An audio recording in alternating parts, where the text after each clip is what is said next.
In this guide, I'm going to show you guys how to get Lidl Gift Card balance refund.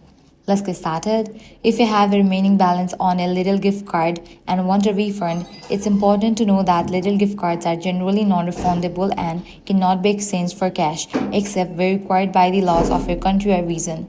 This means that any unused balance will typically remain on the gift card until it is spent or the card expires, if an expiration date applies. If you believe you are entitled to a refund, for example, if the gift card was purchased in error, is faulty, or local customer protection laws allows cash redemption under certain conditions, contact Lidl customer service in your country, explain your situation and provide details such as the gift card number, proof of purchase and remaining balance if requested. The support team will let you know whether your card qualifies for a refund or another form of resolution. If a cash refund is not available, remaining balance can usually continue to be used toward future purchases at participating Lidl stores until balance is exhausted.